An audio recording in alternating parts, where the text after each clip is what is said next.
$300. She goes, if she did 300, she did first she worked $300 on this, go a lot more than the first one did $8 on it. So, like, that was like a feature I took for granted that I don't have now. I don't access it.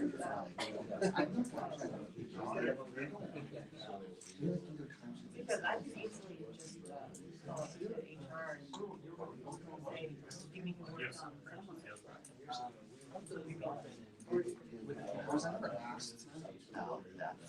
It's also particularly a set number, unless you know it's a project management. They don't know, like, I can't filter like our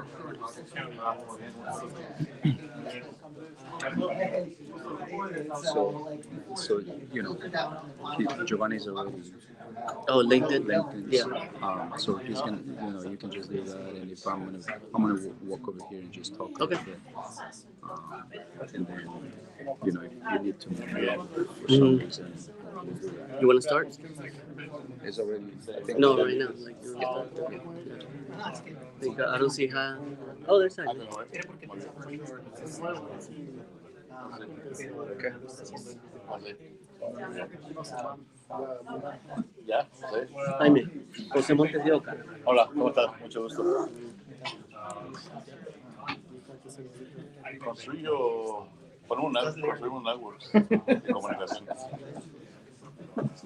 Los últimos 29 años. El año que entra compramos 30 años. All right, guys. Looks like some people still trying to get here. My apologies for the messed up with the address. I think that's what's happening. I sent an address yesterday, an update and all that. Looks like the other place, it's like in the middle of nowhere on the middle of the highway or something like that. But thank you for coming. We are recording this, so it's going to be a lot of people watching this. Very excited about what we're going to be hearing tonight.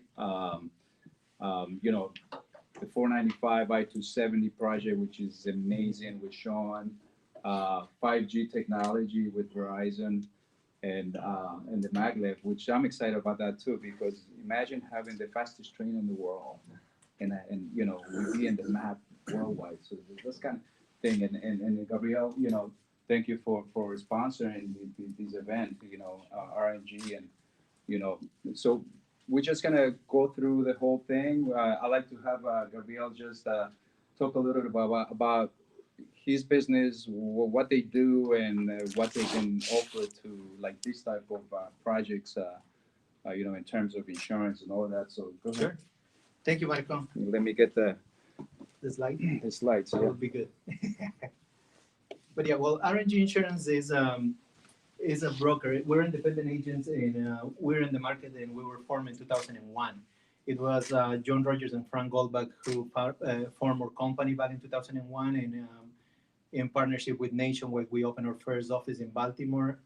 We now have 5 offices and done over 7 acquisitions, one of the largest independent agencies in Maryland. I was talking with Jaime a little bit in Marco, letting you guys know we insure projects or clients that are involved in similar projects as the ones that we're going to be talking today, like the Purple Line and things like that. So RNG over the 20 years has become one of the leaders on the insurance broker world, and that's where we do our corporate offices here in Maryland. We are, I don't know which slide you are the next probably, but we are a very multicultural agency with more than 36 agents now, partner with chambers like the Maryland Chambers and some others here in the DMV, as well as involved with other organizations for homeowners insurance and things like that. But we are big in business insurance. We partner with the top carriers in the industry. We have more than 20 companies that we can work with access to general liability, workers' compensation, bonds, and all kinds of insurance that a contractor doing this kind of projects will need. So that's a little bit about our agency. We're very involved with the community as well. We do events where we, partner with local associations and things like that. So again, welcome to our office, and we're happy to have you guys here. Awesome. Thank you. That was easy. That was Fly easy. through it, right? Yeah. So now I'd like to have Alan come in and just introduce our first speaker. Go ahead, Alan. Great. Thank you, Marcos. Good to be here. Certainly, my name is Alan Gutierrez, part of the board of directors, Maryland Hispanic Chamber of Commerce, and certainly look forward to a very informative information, and certainly that transportation and other things are near and dear for us on our daily lives in that aspect. But certainly, our first guest speaker is Shawn, and I'm gonna botch your last name, so there we go. He serves as the Director of Strategic Communications and Intergovernmental Affairs for the I-495 and 270 P3 office. Is that all on your business card like that? It probably is. So certainly with the Maryland Department of Transportation State Highway Administration, he's responsible for building new and maintaining current relationships with elected officials, mobilizing diverse groups of business and community leaders, and managing the communication team for the Maryland Traffic Relief Plan. Shawn started his career as a public service as policy advisor for the in the office of the Governor Larry Hogan. Within this role, he supported an oversight of 15 state departments, cabinet agencies, primarily in the areas of transportation, economic development, energy, and taxation. So it sounds to me like he never really gets a lot of sleep. Certainly, he in 2017, he was with First Lady Yumi Hogan on a trade and diplomatic mission to South Korea and successfully attracted 2 Korean companies to Maryland. So congratulations on that. Certainly, international trade is near and dear for me as well.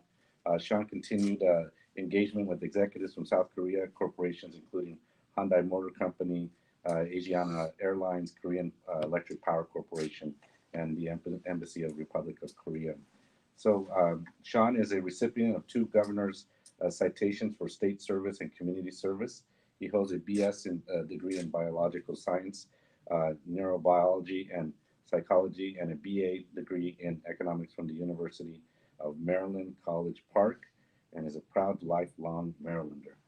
So Shawn, floor is yours. All right, great. Well, thank you so much, and thank you, RG Insurance, for hosting us here today. And of course, my good friend Marco, thank you for the invitation and having us here today. So I also have, I also like to recognize my colleague Rich Parsons. He's also part and member of our P3 office, and he's going to be joining us here today as part of this presentation.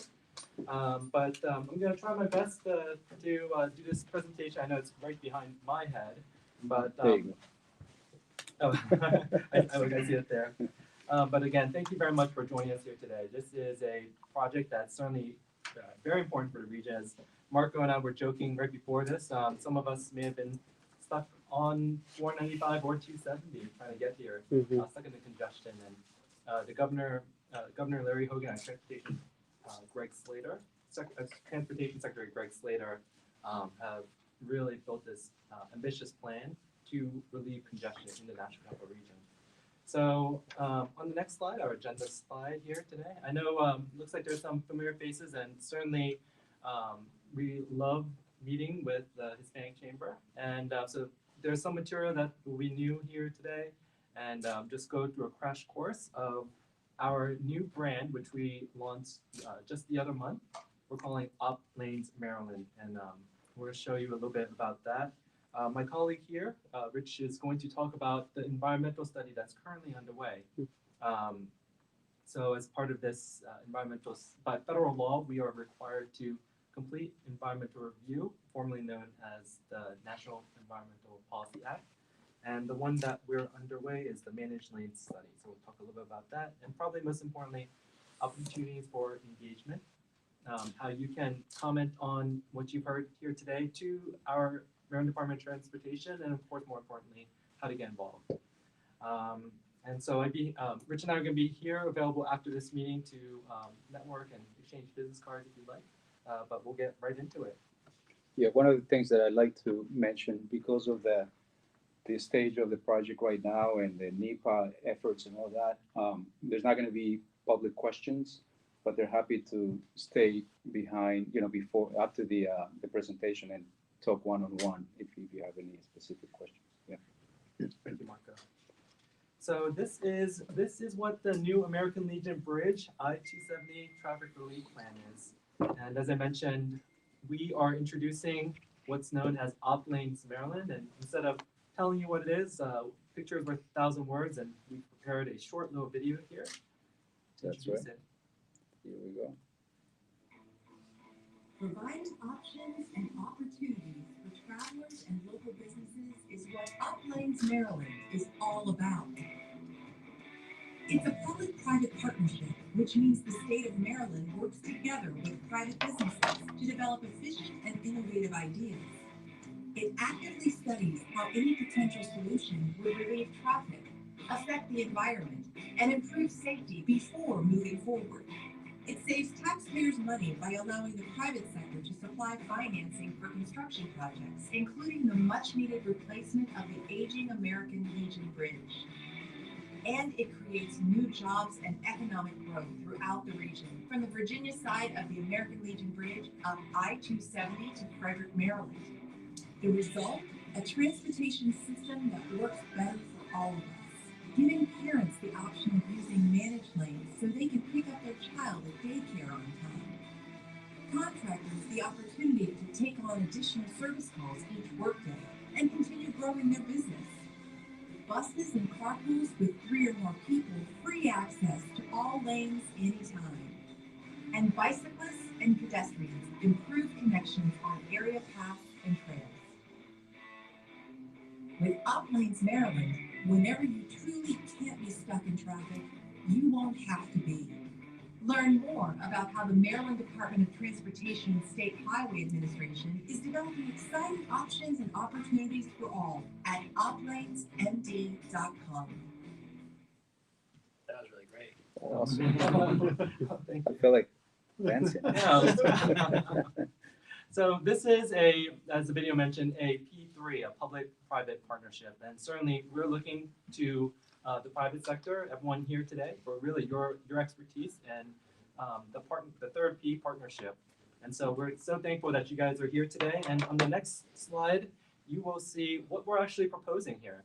So this traffic relief plan, it's not colored here on the video, but on the map, but you may be familiar with the 495 Next program, which is currently underway by the Virginia Department of Transportation. So their managed lane system, if you've traveled on it, are 2 high occupancy toll lanes, and it ends at the Dulles Toll Road. And so they're proposing to build all the way to the George Washington Memorial Parkway, and that's where our project begins. So this is over 35 miles of interstate. It's a pretty large piece, and this phase 1, we've split it up into 2 pieces. We're referring to as phase 1 South and phase 1 North. So phase 1 South is everything you see in blue. That's currently the administration's focus right now. Again, this starts at the George Washington Memorial Parkway and includes a rebuilt, wider American Legion Bridge. Probably the biggest choke point between all our 2 states, and I know our colleague here over at US DOT knows well about this. Is probably one of the biggest choke points in the country. And so we plan to rebuild the American Legion Bridge, continue on 495 to I-270, and ends at 370 in Gaithersburg. The phase 1 North section would continue up from 370 and continue all the way to I-70 in Frederick, which is everything in orange there. And the reason it's split up that way, and Rich is going to talk about the environmental study, but that's where the limits of the study ended. And it does include, if you're wondering why it includes those 2 spurs, we really have to tie into existing conditions. And actually the most common trip on the northbound side is starting at the American Legion Bridge and actually staying on 495 and heading east on the I-270 East spur. So essentially going from Virginia towards Silver Spring and Tacoma Park. But really the main reason why this project is being proposed is because we all know what traffic congestion does. It really chokes the quality of life. And it's quite frankly, I think we can all agree, it's pretty miserable to be stuck in bumper to bumper traffic. A recent trip report from just a few years ago looked at Maryland traffic and found that the average traveler spends about 87 hours of their time stuck in traffic. That's almost the equivalent of 2 business weeks that really you're doing nothing else other than just sitting there. This is time we can all imagine everyone here is family members. If you have young children, you might end up missing a soccer game. I know I'm back into the travel life again with my kids, or for your business. Hopefully you'll be able to add extra service calls and built in smaller delivery windows to be able to do more business. But there's a cost to that as well. So for this region, in the National Capital Region, it's averaging around $2,000 per person, depending on the value of time for that person. So what Uplands, Maryland is proposing is to reduce congestion and facilitate really the more efficient travel movement of goods and services and people. As public stewards of the state transportation system, we're not only planning for it today, but planning for tomorrow as well. And we're looking through 2045, and the Metropolitan Washington Council of Government expects about 1.3 million people and 1 million more jobs by 2045. And just to give some perspective of what that means is that's the equivalent of the city of Dallas, Texas, all moving into the National Capital Region. And as you can imagine, as bad as it is today, without additional capacity and really congestion relief, you can imagine what that will be like in the future. And as I mentioned several times, this is a P3, and the private investment is really an important component of this. So we've selected a private partner called Accelerate Maryland Partners to join in on this.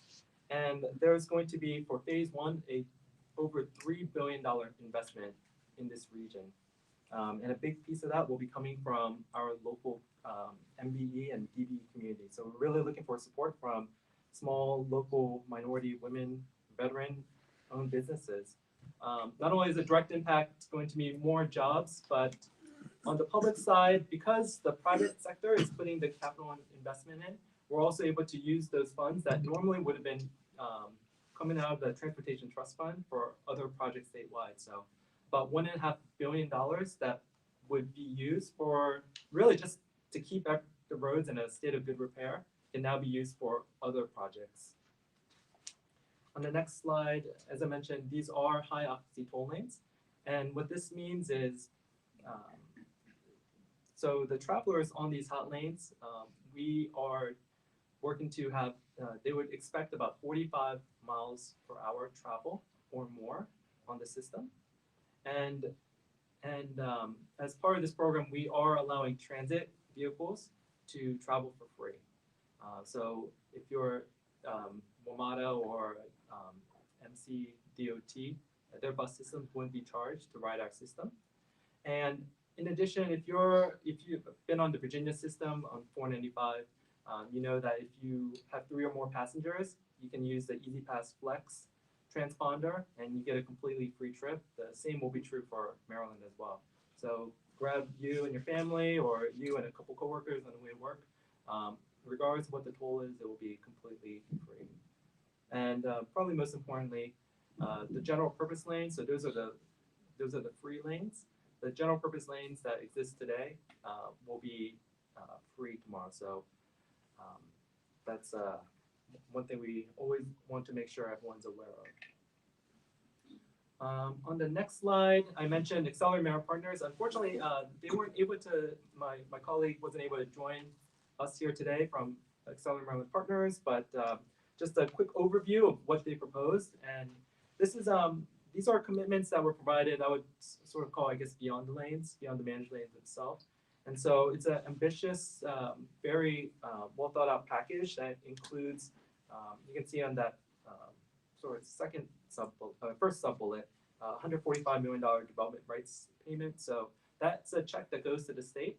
A chunk of that will be used to pay the state's accounts payable, but a lot of it will be returned right back into Montgomery County and be used for other transit and transportation purposes. In addition, and this is just for that phase 1 south corridor, so all in Montgomery County. Is $5 million for Vision Zero and at least $300 million for transit services, $50 million in community grants and $25 million for emerging technologies over the operating term. There are also, as I mentioned, DBEs are an important part of this program, and so they're proposing a comprehensive approach to local contract opportunities and workforce development. As part of the pre-development, we've set a 26% DBE goal. And this pre-development will continue through the next year that Rich is going to show you the timeline for during his portion. But that last bullet, we are aiming to deliver phase 1 south with no net cost to the state. And so here I'm going to hand it on over to Rich Parsons. Thank you, Shawn. I'm going to drill down a little bit more on the first of the studies that's looking at each piece of this corridor. As Shawn mentioned, if you go to the next slide, the managed lane study is really the first section of phase 1 that Shawn mentioned, from the ICC or I-370 down to I-495 and across the American Legion Bridge. The study's limits also looked at the rest of the Capital Beltway around as far as Maryland 5. And that's the limits of the managed lane study. The plan was always to have some future studies that look at the remaining part of the Beltway that would bring it back over the Wilson Bridge south of town and the rest of I-270 north all the way to Frederick. So there would be future studies that will look at other sections of the plan. And if we go to the next phase, the next slide, you'll see kind of a diagram that illustrates what's in what's called the recommended alternative, or the preferred alternative is called Alternative 9, Phase 1 South. And this adds 2 new hot lanes, as Shawn mentioned, in most of these sections. And as you will see here, vehicles 3 or more passengers can travel for free. All the existing lanes remain free of charge, as Shawn also mentioned.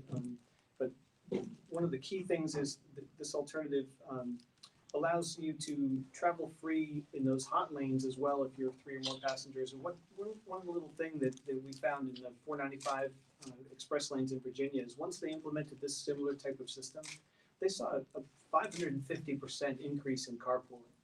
So what you're really doing is not just expanding the lane capacity, you're using the existing lane capacity there much more efficiently because you've got a lot more passengers per car. And we're hoping to try to replicate that kind of a boost in ride sharing as